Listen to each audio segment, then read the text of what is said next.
Hi guys, welcome back to another Creative English Club meeting. Today we have the pleasure of receiving Joy Richu as our guest, who is an entrepreneur and award-winning illustrator. Her work has been seen internationally, and she has worked with companies such as Coca-Cola and MasterCard. She has also appeared in the pages of the New York Times. Before we begin,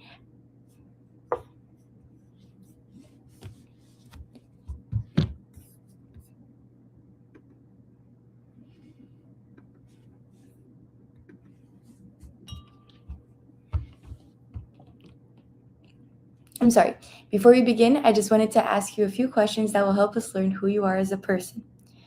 Would you say you have always been creative since a young age, or is it something you have developed over time?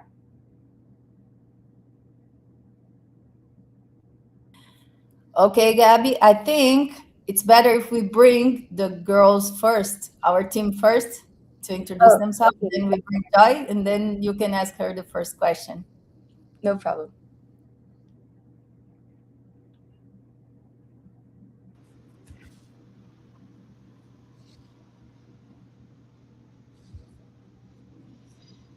It was me. I was not listening. You are the last one? So, I'll start okay, introducing myself then, so then I can invite all right. Joy. So, hello, I'm Gabby, and I'll be hosting today's session. I'm from Brazil, though I'm currently living abroad in New York studying communications design. Without further ado, welcome to the Creative English Club. Here, you have an opportunity to meet new and inspiring people in our industry while perfecting your English.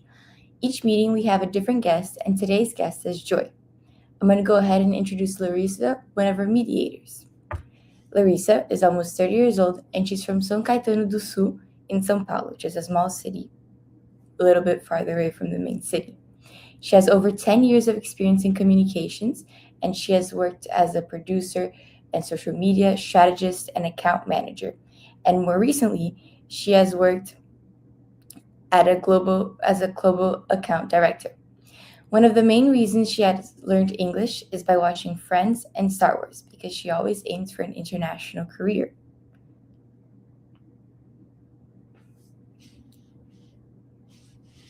I think since Luisa is not here, you can introduce, or we can just pull the other person. I'll introduce Poliana then. All right. Yes. So Poliana is 24 years old from Blumenau, Santa Catarina, and she works as a copywriter and community manager. Her passion for writing started very early, and she was inspired by classics like Pride and Prejudice and Twilight, which sparked her love for storytelling and her emotional connection through words. Just like Laurie, she also has an interest in building an international career. Hi everybody, I'm gonna introduce Bruna. Bruna Cairo was born in Amazonas, raised in Paraíba, lived in Brasilia, and now lives in São Paulo. A lot of places. Passionate about language, she always keen to learn something new. In advertising, she's a copywriter who loves telling different stories through writing, sorry. Hi. I think you introduced Lari now, right?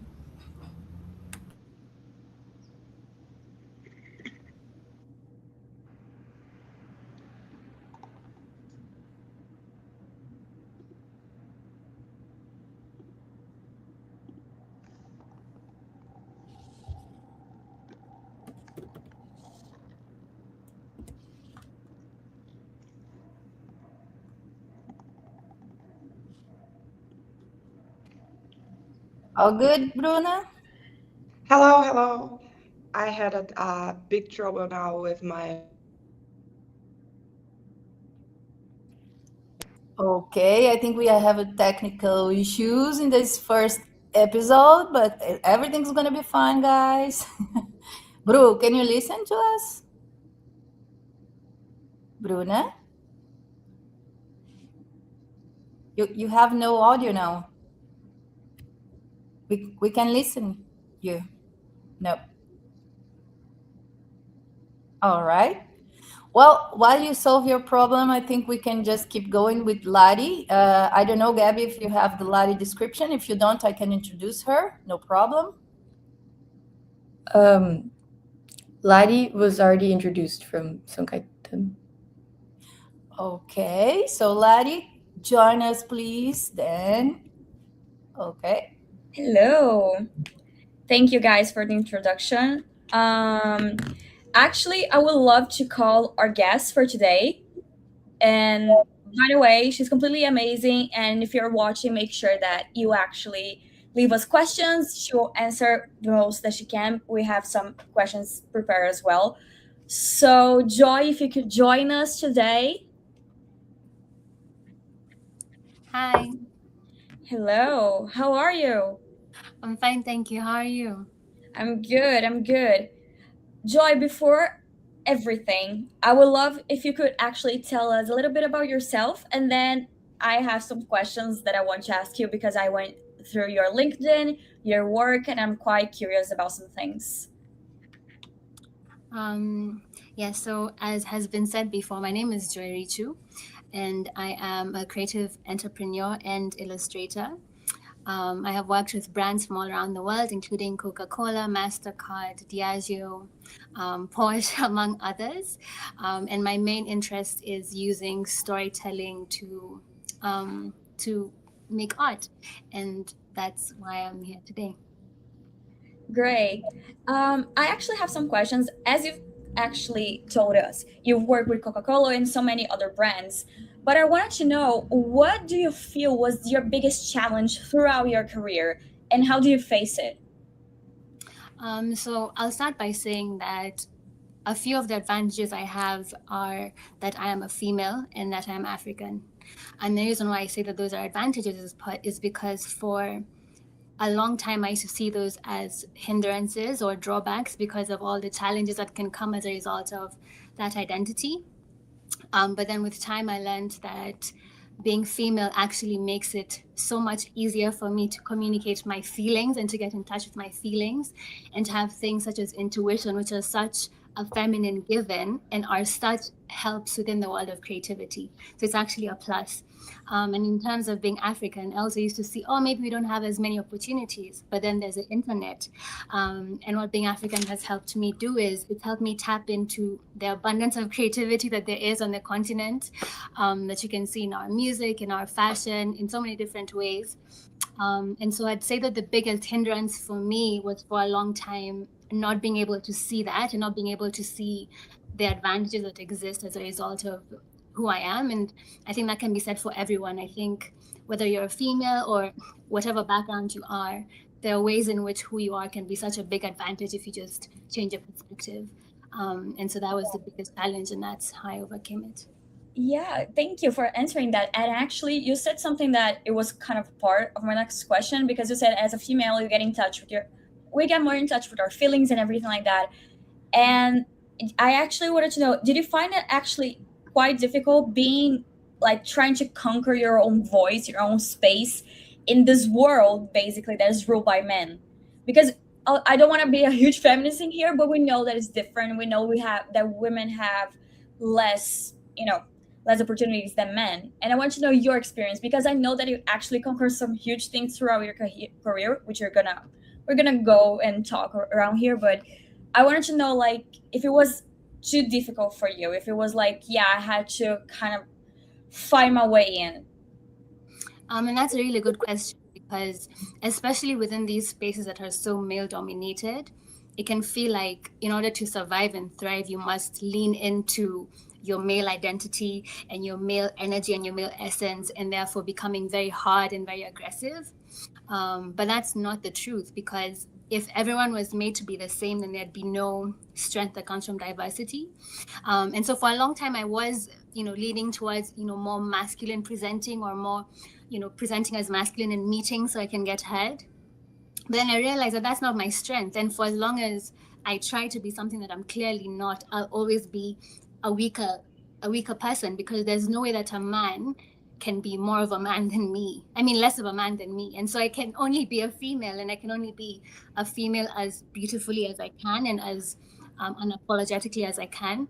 But it definitely takes a long time to think, who I am is okay, and I don't have to change to conform to fit in or anything of that sort. Yeah. I completely understand you. As Gabby actually introduced me, I've been in the communication business as well, so that for over 10 years, and I find it difficult, and now I'm getting my voice. After 10 years, I'm getting like the space that I think I deserve. And actually, before we get a little bit further, I actually wanted to ask you, when you were a kid, did you always like to illustrate and doing all this artwork, and did you want to continue to do this as an adult, or actually, like, when you're a kid you wanted to be, I don't know, a doctor or a veterinarian or whatever? I actually remember being asked what I wanted to be when I was, everyone's asked what you want to be when you grow up. And the first thing I remember saying is I wanted to be an astronaut, but it's not because I wanted to be an astronaut. I was just like, oh, that's a big word. And I want to say that big word. And then the next thing I said I wanted to be is an entrepreneur. But at that point, it was only because, oh, that's the next big word I know. I want to be that next big thing. But in terms of what my interests were, I loved watching cartoons. I loved reading comics, but at that time and at that age, I didn't think that this was something that you could grow up to do like professionally. And in many ways, I think the thoughts then were that cartoons are a waste of time, or drawings are a waste of time. And so it's only with time and with exposure that I got to see, oh, actually, the people who make these cartoons and who make these comics are real professionals, and you can be one of those professionals that creates these beautiful worlds for children and other people. But I think it took a long time for me to think of creativity as a possible career avenue. Great, thank you. And for kind of my last question, but it's also, I think, is going to be the biggest one yet. I saw that you were in Cannes. And I'm sorry, I don't know how to pronounce it exactly. And I actually wanted to know if you could tell us a little bit more about your experience there, and what are some your next ambitions for the future. And that's my last question, I promise, and then the girls actually have plenty more. Okay, and thanks for asking your questions. So I went to Cannes in 2024 as part of the CHP program. I was the first Kenyan to be awarded that recognition, and so it was a really beautiful experience. I got to see so many different types of creativity expressed at such a high level that I came back to Kenya and was so inspired, because I don't think you get to be exposed to as much high quality content as you do when you go to Cannes. And so if ever you have the opportunity to go, I'd really, really recommend that you go see the work out there. Thank you so much for answering my questions. I know that Polly also has some questions. So Polly, could you please ask away? Hi, Joy. So, on your social media, I saw that you talk a lot about storytelling, not only on your social media, but also on your work in general. And storytelling is something that I'm particularly passionate about. So, I want to know, for you, when do you consider a story strong enough to become a campaign or a visual project? Okay, so I'll approach this question first off structurally, and then we can move on to the other parts of the story. And so basically, when you're telling a story, the most elemental part of that is that it needs to have a clear beginning, middle, and end. And that's a lesson you learn if you go to any creative writing class. It needs to have a clear beginning, middle, and end. And that makes a story. And now in terms of what makes a good story is where I guess the craft comes in. But in terms of universality, I think what makes a great story is if it can touch into the human essence that connects everyone, because humans are connected by stories. And regardless of where someone is from, regardless of their background or their demographic, there's a human essence within you that has been touched when you hear a good story. And as a storyteller, what you can do to reach that is to go inside yourself and see what would be a truth for me, because at the end of the day, that would be a truth for other humans just like you. And so I think that's what distinguishes a good story from just a story. Great, that's how I feel too. It's a lot of inside feelings. Another question is still talking about storytelling. What for you do you think is something that the creative industry still gets wrong about storytelling? I think the creative industry is incredibly vast, and so it's a bit hard to say what people get wrong. But maybe what we don't see as much is possibly the diversity of possible stories that don't get to mainstream media. And you possibly know in Brazil that there's stories that fall into every genre. There's the scary stories, there's the, lesson stories, there's the positive stories. But then it seems when it comes to popular culture, only one type of story gets celebrated and awarded and seen. And I think maybe it doesn't pay it doesn't take a full view of the whole picture of what storytelling is as a whole. Because even within my culture, there are some stories that I know would not make it to the mainstream because the themes that they explore are so dark. And I don't think culture today is used to those dark type of stories that are not horrors, but are like pointless tragedies and things of that nature that are useful and valuable, but then might not see as much light of day. And so maybe an increase in the diversity in types of stories would be something that would be nice to see. Love it. Thank you so much. I think now it's Gabby, right? Yes. So I will ask Luiza's questions before mine, since she will be able to join us only shortly. So, Joy, what do you think throughout your personal life has helped you has helped shape the professional you are today?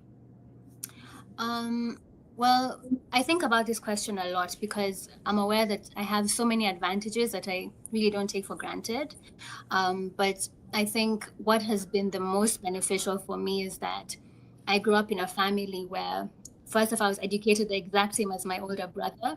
And so I was never made to feel like being a female is somehow a disadvantage or limits the access to opportunities that my brother would get. And so I never grew up feeling like I was different. In fact, for a long time, my parents would dress us the exact same as well. And so before I even got that identity as a female, I had already grown so much into myself that I was like, I'm as capable as the male person in the room. I'm as capable as, whatever race of person who's in the room, I'm as capable as them because my parents have raised me to see that. As well as I think at home I was given, and I am continue to be given, a lot of flexibility in terms of their understanding of what creativity is. I think that some women can struggle with feeling like, oh, if I tell this story or if I make this art piece where people think it's an autobiography and therefore I'm this person. But actually, no, I feel like if you're creative, you should have the freedom to be as many different identities as you can through your work. And that doesn't mean that that's who you are, but it's an expression of self. And I feel like that freedom and flexibility has really helped me gain a lot of confidence, which I really appreciate. That's so interesting how you talked about how your roots and how you were grown up affected the way you saw yourself and how that affected how you're seen in the industry. Okay, so somebody else can ask Luisa's question, another Luisa question. Can I ask one of mine? And also, I want to apologize myself because I had trouble with my microphone, and I had to change my phone in the beginning of the broadcast. But yes, let's do some questions. You talk about a lot of your culture and how you started to see yourself and how this helped you to tell your story and etc. But when you began to work with global brands and teams across countries, what was the hardest translation, language, culture, or creative expectation? And how do you adapt without losing your voice? Thanks for asking that. Usually, one of the hardest things with working across cultures, as I've found, is understanding the subtext. And so the subtext is what exists within any form of communication or interaction that won't be explicitly said, but you will be expected to abide by. And so, for example, in Brazil, there's certain things about, how to speak, when to speak, certain protocols that if you don't use them, you will be possibly offensive to someone and they won't even correct you because they think you should know that this is how things happen here. And because, you can't be from all cultures, every culture has that thing. And so, there's sometimes that maybe I'll say something, but to the person listening, because of their culture and their subtext, can either misunderstand or, I can be misunderstood in that sense, or I can misunderstand others as well. And so what has helped is first off explaining myself. And so, for example, if there's something that I'll do or I'll say or a way that I am, I'll try to make it clear that this is why I'm doing these things and this is the meaning behind it, as well as asking, like if someone says something or does something that I don't understand, being humble enough to ask, what did you mean by that? Or, what was your intention behind saying things like that? And also being willing to apologize if you get things wrong, because you will get things wrong. There's no way to know the subtext of every culture the first time. But then learning as you go is how you get through that. Thank you so much. We actually have a question here in the chat, and I actually think it's a really interesting question. Fabrizio asked, how your work has been affected by AI, and now that is inevitable and AI is already being a part of our work, how do you try to put your essence in your art?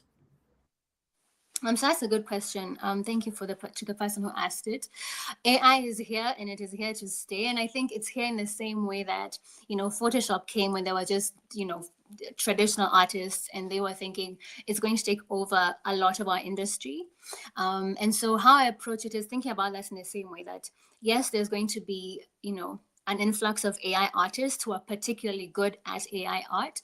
And there's going to be, a solidification of the illustrators as well and the digital artists, and that's not going to disappear. But then we can incorporate some of these technologies because, for example, for me personally, I am thinking of how to expand my world as a result of AI. Because, for example, 1 year ago, for me, making a game out of one of my illustrations would have been incredibly difficult. I don't know how to code. I don't know how the game dynamics work. But for me as an illustrator, that's one of the things that I'm considering is, how do I use this technology to do more than I could have done on my own, as opposed to using the technology to replace what I'm already really good at? Is how do I expand and therefore do more than I could have on my own 2 years ago, 3 years ago? That's how I think about it. Thank you so much for replying that. And I think it's a really important thing because a lot of artists actually felt they were being, kind of switch, like, oh, or you hire a illustrator or you hire, like, you actually subscribe to an AI platform. Mm-hmm. But I think that what you said is really important because we know that it's kind of here and is here to stay. And, it's quite different. And I love what you said, that you actually can use it to kind of improve your work, not actually do your work, but improve it. Yeah. So that's really, really brilliant. Thank you so much for replying to that. In this same subject, I would like to ask you about what does your process look like from the first part and the final result? It doesn't matter if it's using AI or not using AI. How is your work? So all of my work, be it a written piece or an illustration or anything of that sort, I always begin with writing or on the paper or on a page with a pen, like the one I have here. And just like the traditional tools that I've known and used all my life. I always start there for a couple of reasons. First off, I think when you're in touch with a paper and a pen and you take the time to write things down, you slow down your way of thinking. It's a lot slower than if you were typing. And so in slowing down, you get to flesh out a lot more ideas than you would have if you were, say, speaking a voice note, which I've tried doing before, or typing or anything of that nature. And so for me, it always begins pen on paper. And then from there, I'll either use Illustrator, Photoshop, or After Effects, or Cinema 4D if I'm going in that route. But then it always begins on paper for me. This is interesting, and also reminds me another thing that I wanted to ask you, which is, you have a background in creativity, which is creativity writing, what right? And this has influenced your work. And did you start writing, create in the storytelling, or do you write a story first? Let me start all over again because I think this is confused. How does your background in creative writing influence the way you build images? Do you write the story first or discover it while you're drawing? So for a long time, I didn't publicly write. I didn't publicly share any of the things that I wrote. And that was simply because I don't think I gained the confidence as a writer. I think it takes a lot of guts to be a writer. And so I really admire all the creative writers and copywriters in the room because it's such an exposing experience to write. And so for a long time, I wasn't comfortable writing. And so I kind of hid behind art and I was like, make meaning from this illustration instead of me writing this story for you. But then it has influenced my work because one of the things you learn in creative writing is how to build a character. You learn that you show and you don't tell. And so if I was to show you things about this character without telling you within an illustration, what details would I include to make you as the audience come to the conclusions that I want you to come to? And so it's a way of thinking. And so I'm very grateful that I have that creative writing background because it helps me build worlds through my characters, through environments, in terms of even explaining ideas to clients. It has helped so much. Creativity is such an expansive thing. And the more ways you have to express our creativity, you're better off. And so that's how creative writing comes into play with my work even today. So, Joy, the question I'm asking now, it's more like asking for tips because I am in the beginning of my career, and I want to know that what for you, what skills in your career do you think were essentials to reaching the level you at? Thanks for asking that, Poliana. And for me, the only and one thing that I would want you to build is resilience. Because especially, I don't want to say this, but as a female, it's going to be a little bit challenging for you in terms of your personal journey. You're going to need to face very difficult clients. You're going to need to have to express your ideas even when people don't understand it. You're going to need to keep going when no one is clapping for you, when you feel like you're at the end of the road, but you need to stay in the game. And that's how you win. You stay in the game. And for me, that's all I've done is just that when it's discouraging things happened, or when I was tired, or when I lost faith, or whatever it is, I took a break and then I kept on going. And that's the one thing that you're going to need to be able to do throughout your career. It's to take a break when you need a break, but then keep on going. And that's going to help you exponentially. Perfect. Thank you so much. I have another question, but since you have a lot of experience and work with different brands, global brands, what are your non-negotiables of your visual language and of your work? Well, my non-negotiable, I think I touched on it before, but it's simply that human element and that human touch. That with every project, my non-negotiable is I must put my humanness in before I go into any digital platforms.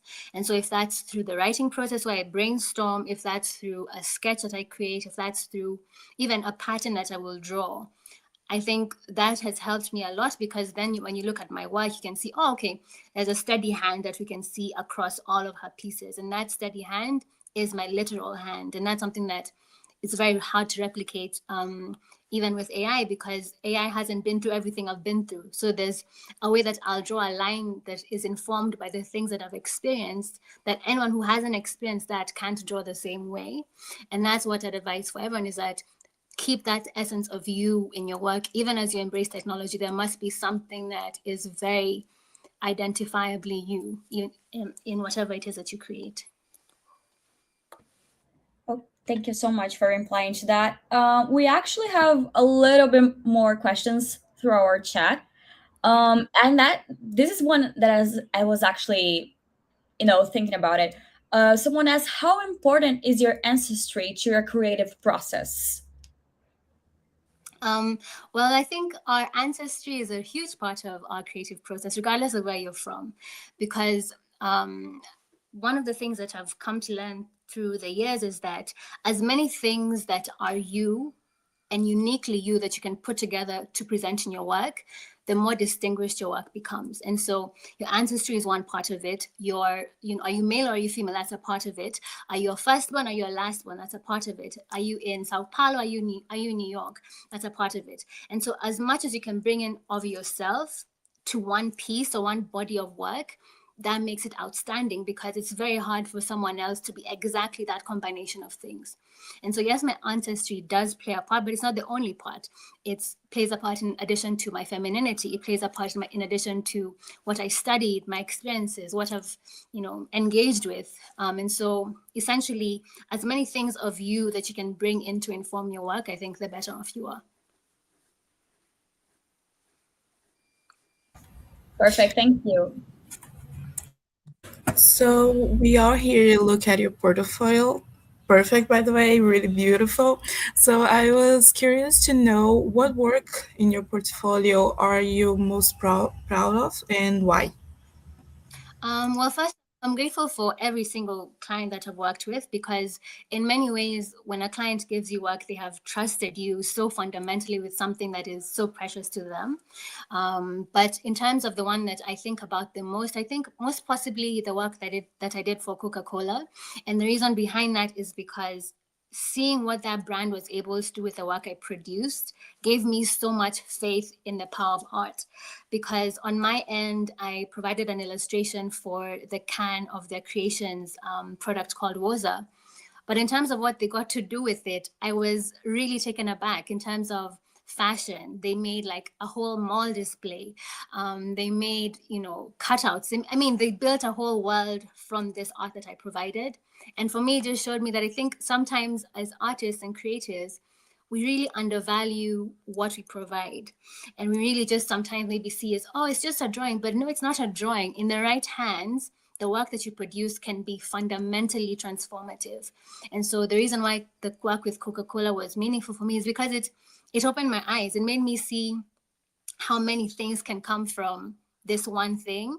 And I think that was a really beautiful experience for me. It is a beautiful work indeed. Thanks. And also, there is another question for the chat. Who is your favorite artist right now? And who is the person you always look for a reference on your career? Don't need to be an artist, can be anyone. I love that distinction that you've made, because I think you can gain inspiration from so many different fields, and that's a beautiful thing. In terms of my favorite artist, it's actually Andy Warhol. And the reason why it's Andy Warhol is because I really admire, first off, that he was an illustrator and that he was a commercially successful illustrator. And the reason why that's important is because within the art space, sometimes there's the idea that an artist shouldn't be a commercial entity, otherwise you've sold your soul, or all these negative connotations. But at the same time, an artist needs to live. An artist needs to go to Paris, an artist needs to go to Brazil. You need to live, you need to pay your rent, you need to eat. And so I love Andy Warhol for that reason, because he not only, made an outstanding career for himself through the arts, but he was unapologetic for his desire to be commercially successful. And I think the more artists who are open and willing to be commercially successful, the more artists who can see this as a career to actually pursue and put their entirety into. And so that's why it's Andy Warhol as my favorite artist. Thank you so much, Joy. Joy, I saw through your work that you have such a distinct style and your own personal identity that is clearly demonstrated through your work. How did you develop that style when it comes to your design?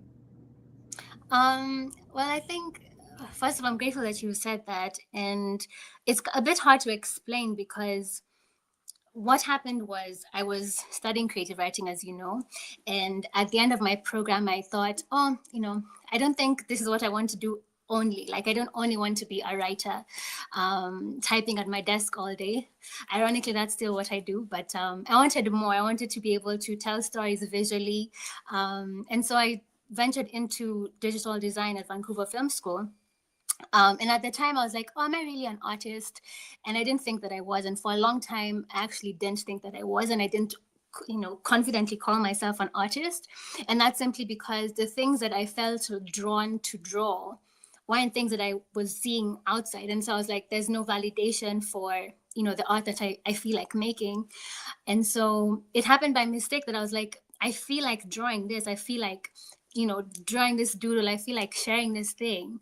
And by leaning into what felt right, I think that's what helped me develop my career, because what you like and what you're drawn to is very uniquely you.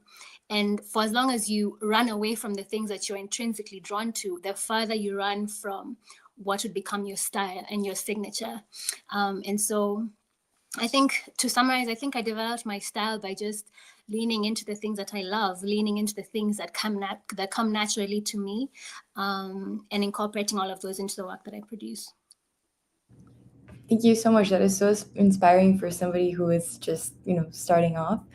And another personal question: what platforms do you use to work? Do you use like one specific one that you use the most, or where do you tend to create your work? So actually, I focus mostly on two softwares. The first one is Illustrator. Illustrator is really great for line work. If you want really polished, scalable, vectorized artwork, Illustrator is your go-to.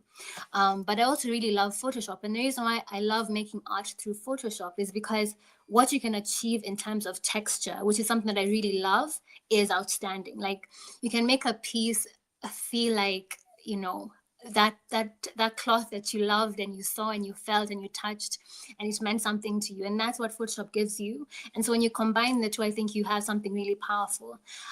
Sometimes I use Procreate as well, especially when I'm drawing on the go. And Procreate, that's simply because it's on an iPad, and so I can have it with me at a coffee shop and not cause too much drama. But Illustrator and Photoshop are my favorite tools. Thank you so much. Before I ask another question, do you guys have another question? Actually, I do. Actually, this is more of a, you told us that an artist needs to travel, needs to meet other cultures, other people. And I was wondering, of all the places that you've been to, what was the one that you actually said, okay, this city kind of like sparked this idea, or it was the most inspiring one? We know that all countries have, its own, little treats basically, but what was the place that you've been to that you're like, okay, this definitely is up my alley, I love this, I keep reminding of this place everywhere? So I'm grateful to have been able to travel to quite a few countries, but to be honest, it's always home. It's always going to be Kenya for me, and that's simply because this is where I was raised. This is where I grew up. This is where I went to visit my grandmother. This is where I tasted my first, cup of tea. And so there's all these little connotations that no other place can replicate, even if I went. There's some really beautiful countries like France, there's Denmark, there's so many beautiful countries, but I think home is something that, if you can learn to see the beauty of it, is amazing. Wherever that home is always going to be that place for me. And so I love Kenya. Thank you so much for that. Gabby, you have another question, right? Yes, I do. I was just gonna ask, but you kind of answered my question in your previously response. So I was just gonna ask how growing up in Kenya affected your work. Yeah, and thanks for asking. Growing up in Kenya was great for my work. I think we talked about it briefly before, but I think you can take for granted good weather all year round. I think you can really take that for granted. And I think maybe when I lived in Vancouver, in Toronto, and therefore Canada for 7 years, I realized that I did take that for granted, that you wake up and it's a sunny day and you can go outside in a dress and not have to wear a heavy coat. It's a beautiful thing. And home has influenced me in terms of access to music, in terms of access to, the beauty of fashion, the beauty of culture. And that's things that I lean into and I reference a lot in my work. And so my home is definitely a big influence in who I am. Okay, we have another question for the chat. You said a lot about reference and the church collect everything about it. So, what was the last book, music, food, fashion, or whatever subject that inspired you? Thanks for asking. So usually when I work, I don't know what your process is, but usually when I work, I sometimes have a movie playing in the background. I actually usually have quite a lot going on in the background, and in some strange way, it helps me focus when there's a bit more going on. And so lately, I've been watching a lot of comedies from the 1920s, 1930s, which are obviously mostly in black and white. But there's something so beautiful about them, and I watch them quite regularly. So about one a day or something of the sort. And so it's hard to pick just one, but I found that looking back into the art and therefore the movies that were produced from an era in which I wasn't born has taught me so much. It's taught me that first off, there's a lot that we borrow from there that still exists today. And there's a lot that could be interesting to reinvite. And so looking at movies or music or any artistic content from an era that I wasn't in is always very inspirational for me. So, Joy, you have worked with so many clients, and yet all your projects clearly carry your signature. I want to know, how did you develop your own style, and what advice would you give to aspiring illustrators and designers to find their own? Thanks for asking. And this kind of ties on to what we talked about a little bit earlier. And that's simply following the things that you love and are drawn to. And so, for example, I'll give the example of, the old-fashioned movies that I've been watching quite a bit of now, because that's where my current interests are. If I was to start bringing that into my work, eventually someone would look at my work and be like, oh, Joy has such a specific style. But it's simply because I've brought in what I'm loving at the moment, and that will always change. And so similarly, my styles have changed over the time, but all of them are mine because they all have come from the same place of things that I'm drawn to and find beautiful and I like. And so if I was to give someone some advice in terms of how to develop your own style, I just tell you to lean into the things that you like, lean into the things that, you're up at 3 a.m. and you're thinking about, that dress that you saw. Ask yourself, why am I thinking about that dress? What do I like about fashion? What do I like about that dress? Is it the colors? Is it the patterns? Is it the texture? And if you answer those questions, and then you'll be like, oh, actually, I really like texture, or I really like colors. And then you bring that into your work and it becomes very much you. And so just lean into the things that you love. I love the way you put it. And since we talked about reference and collect everything, do you have a Brazilian reference? And do you ever thought about coming to Brazil, visit Brazil in your life? I've always actually wanted to come to Brazil. And the reason why is because of how colorful your culture is. And I think we share that. And I'm trying to remember the name of this artist, but I think you have quite a few mural artists who are incredible. And I think that the country of Brazil also makes it possible for artists to have art everywhere. And that is so beautiful because you can be going for a random walk, and even though you're not on your phone or you're not on any social media, you will encounter something beautiful just as you pass by the street. And so those are things that I really appreciate about Brazilian culture. And I'd love to come. I'd love to come to Brazil. Yeah. And speaking about Brazil, actually, for those of you watching, Joy is now one of our mentors here in Red Hook. And I was wondering, Joy, if you're excited, what are some of your expectations for this? If you could tell us a little bit more about it. Well, first off, I'm so grateful to Selena for, extending an invitation to me to join the community. And what I'm excited about is just how much life I can already feel within the community, even in terms of, us who are on the interview, but even on the chat, the people who are engaged, the people who want to, who want to learn and who want to expand their understanding, and that's a beautiful thing. I don't think that's something that is present everywhere, and so just that openness to learning is something that I'm very excited about, and I appreciate having received such a warm welcome from all of you. Thank you so much for replying it. We are actually really thrilled to have you here. As you can see, we actually talk a lot in our, in Red Hook, and we're really excited to have you with such an incredible, an incredible curriculum per se, an incredible history to join us. And let me see. I think we actually have another question here in the chat. So Igor asks, how can creativity in emerging countries be game changing in social innovation and offer real solutions to society? And how do you see this in action around the world? So thank you for asking that. And I think that's actually a really important question, because especially from countries that are sometimes called emerging, such as Kenya and others, there can sometimes be a feeling that there's only one type of story that we should therefore tell, right? And so that story sometimes looks like, and it's not to diminish any of these, but it's to, they'll say, okay, let's speak about poverty and how we're feeding these children in Africa. But that's not all there is to a culture. That's not all there is to a people. And so unfortunately, a lot of emerging countries get pigeoned into certain narratives that makes it very hard to contribute on a global scale, because you're pigeonholed into this one perspective.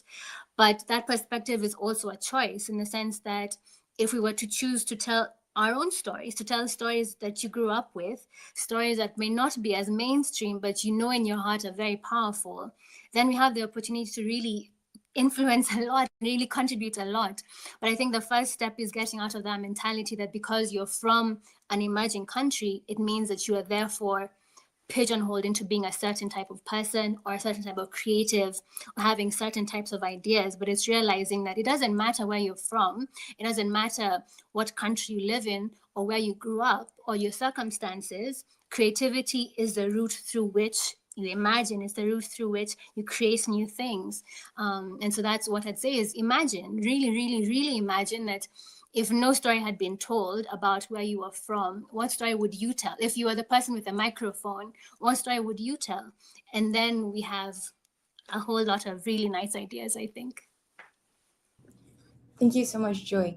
Joy, I have a question. If you could tell something, if you could ask something, if you could tell something to your past self that you wish you had told, what would you tell when you were first starting off? Wow. That's a good question. There's a lot that I'd say. But I think I'd just say keep going. I think, as I mentioned earlier, there's so many things that happen along your life, not just your career, that can really make you feel like, okay, this is it. This is where I stop. This is where I hand in my coat and I say, I've done my best. Now let me just go and do what they expected me to do. No, don't do that. Just keep going. So if I was to look back and tell my 17-year-old self one thing, I just say keep going. It's really beautiful, but you have to keep going. That's all I'd say. We talk a lot about your present and past work. I'm curious to know if you can share something you can share about your future work. What are you studying right now? What you want to study? What you're interested in? What is something that you looked recently and say, oh, I don't know a lot about that, and I'm interested to know more about that? Thanks for asking that. And it still ties into, I think, something we talked about before, which is the beautiful thing that AI has done is that it's expanded what I can do, right? And so before I was, maybe one person behind a computer doing this one thing I want to do more. What can this illustration become? Even within the digital space, what else can I do? Can this illustration somehow become a movie? Can this illustration somehow become a game? And those are things that I'm exploring, is what more can be done given the advancement in technology.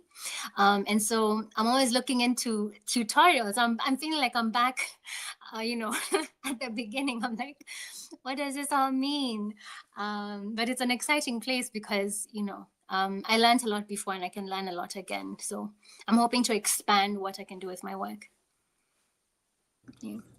Thank you so much, Joy. Actually, regarding your future work, is there someone or a company, a place that you dream of working with and combining your work with?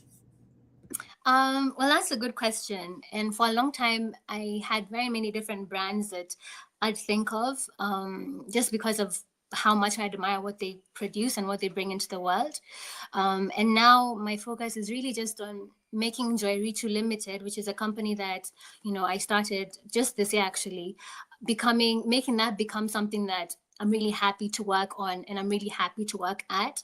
And so just building that company is something that I'm looking forward to doing now. Yeah. Perfect. I actually have another question, kind of regarding the inspirations that you told before. I know that sometimes artists like you have this moment where you're like, okay, I'm not inspired. This is not working. What do you do in this type of situations? Because I know that some people get really frustrated, and perhaps you can give little tips of like, oh, maybe you can go for a 5-minute walk, or just put on headphones and lie down with your eyes closed and just breathe. What do you do when that happens to you? Thanks for asking that. And to answer, I'll give you something that my mom told me many years ago. So my mom is a very avid reader, and I've never really been an avid reader. For the most part, I used to read comics, and that's the only thing that would keep my attention. But anything that's like pages and pages, I would really struggle. And so I would ask her, how do you read these books? Like, how do you keep with those pages? And she said what she learned to do was that if a book is not interesting, she puts it down. Because for as long as you read a book that you don't enjoy, you kill your love for reading. And you kill your love for exploring the world that are within books. And so what I'd say for an artist, if ever you get to a point where you feel like, oh, I don't want to do this, I'm not feeling inspired, take a break. Don't do it when you're feeling resentment, because that resentment is going to feed into your work, and people are going to see it and be like, oh, this person doesn't love what they do. And you want people to see your work and be like, wow, this person, they love what they do. But you can only do that if you purpose to take a break. You push yourself and take a break. And I do that pretty regularly. I think, there are times that I'm not online for weeks, and I sometimes worry, I'm like, oh no, people are going to think I just fell off the face of the earth. But actually things are fine, and the world goes on. And that's a reassuring thing, that, remembering you can take a break. You don't have to be go 365 days of the year. Take a break and then come back replenished. I think that's what I'd say. That's perfect. Thank you so much for actually answering that. And I am like your mom. I read a lot, and I actually do also do this. Like, I put a book down if is not getting my attention. And also another thing, I don't know if you agree, of course, but another thing that I do when I'm kind of not stressed out, but I don't have this inspiration kind of thing, I just like to kind of sit down, close my eyes, and try to breathe, deep, and all those kind of things, because I realize that maybe that kind of helps a little bit. But thank you so much for replying to that. Oh, you're welcome. Joy, it was such a pleasure having you here today. Thank you so much for answering all the questions, being available for us today. And here in the Creative English Club, each session we have up to 5 people who are comfortable to speak English comfortably, and that can volunteer to participate and ask questions like our young ladies did today. There is a link in the description of our video for those who are interested. And before we end, I also prepared a slideshow with a few words that were used in this conversation, and I have the definitions of them that I think are useful. Let me share here.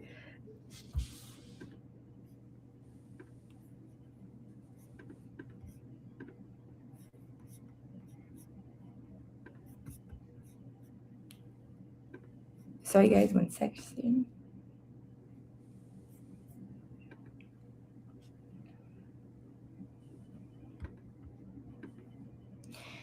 Okay, so the word intuition was used, and intuition means the ability to understand something immediately, something that comes from the heart. The next word was entrepreneur, which an example is Joy herself, and it's a person that organizes and operates a business, someone independent.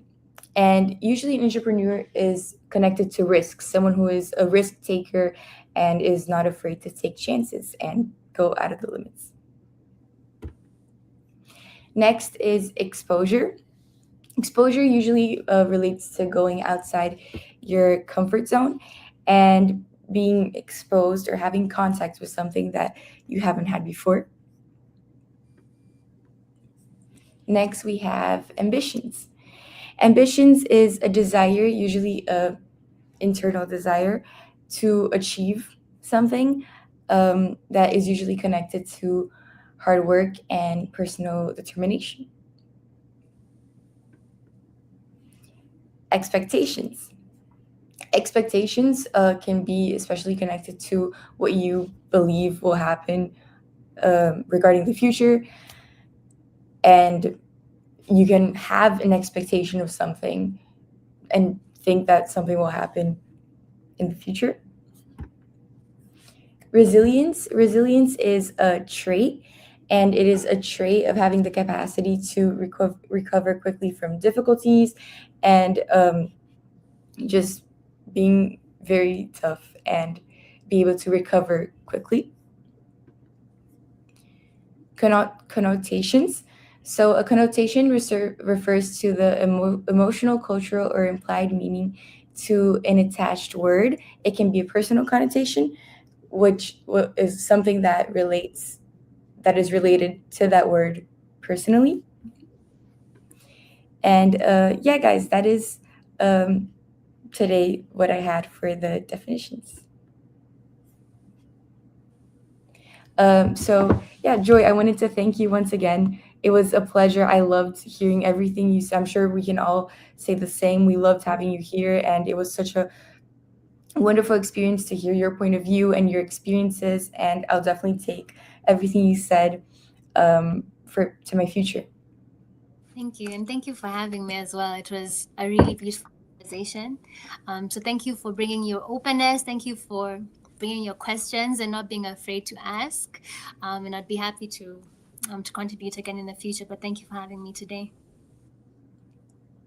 Of course.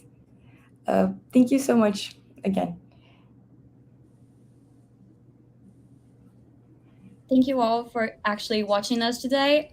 We're actually leave in the description how can you participate in Red Hook, and also how can you find Joy in social media as well. So you can follow her because she is an inspiring person, and we all would love to know more about her. So thank you everyone for watching, and we'll see you in the next episode for our Creative English Club. Thank you, guys. Thank you for watching. Thank you, Joy, to join us. Thank you. Thank you, Joy. Thank you, everybody. That was great. Bye.